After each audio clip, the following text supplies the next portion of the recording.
Something exciting happened, guys. We had a slight solar storm here. You'll notice a little coronal mass ejection leaving the sun here.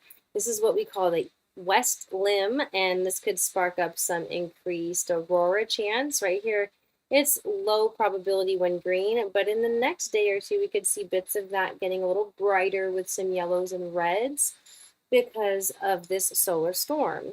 There's been a ton of solar flares here, mostly C and M class. Everything is stepping up a bit, considering that we're getting toward the solar maximum, the 11-year solar maximum, that is.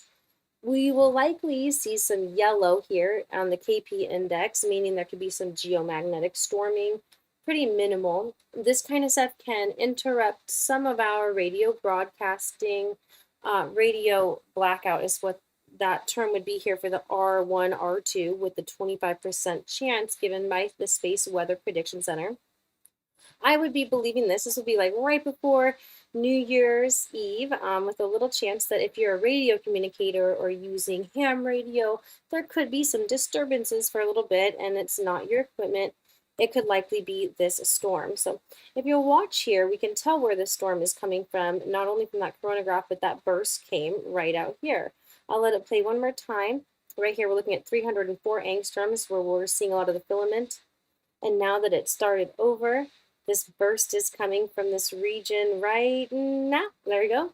So these bright whites, when they get super light like this, those are some of those M and C class flares that we've been seeing. Now, those do not follow magnetic field lines, but these bursts of plasma do. So when that ejecta and that plasma actually leaves the sun, it's magnetically charged. It follows magnetic field lines and curves and comes straight toward Earth. You can imagine where you're sitting is where Earth is in view by the perspective or point of view of the satellite that's taking this imagery right here. So if I go back now to the last, exit this, I have more, there's some more wavelengths of the sun here that we can see. There's a ton to show us different parts. So there is a good chance that we're going to see even stronger solar storming coming in the next couple weeks. It takes about 7 days for this batch here, where it's very red, very blue.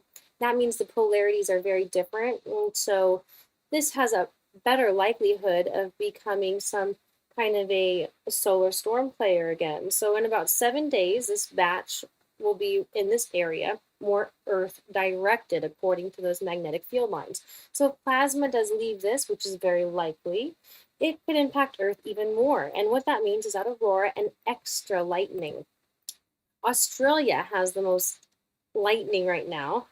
The US is going to have some lightning storms with this, and in fact, we finally got lightning.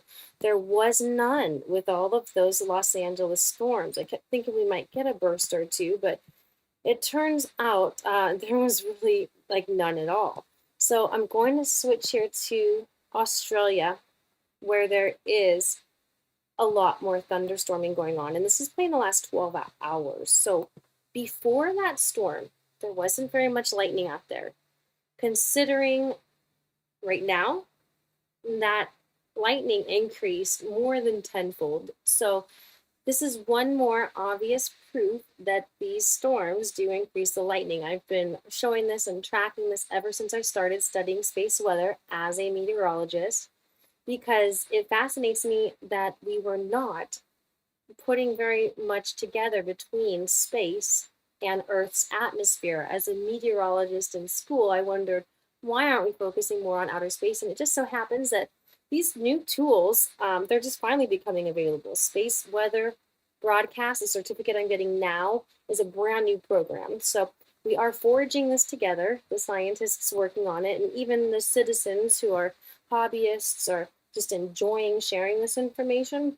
It's all new to us, and so we're doing it now. So I am forecasting lightning. I am forecasting aurora. I will be forecasting for KMEG out of Sioux City here in February and March, filling in for a lady who's having a baby out of that station. So congratulations to her, Kat. And I do believe I'm going to see aurora. I'll go live. I'll show you it. I'll forecast it beforehand.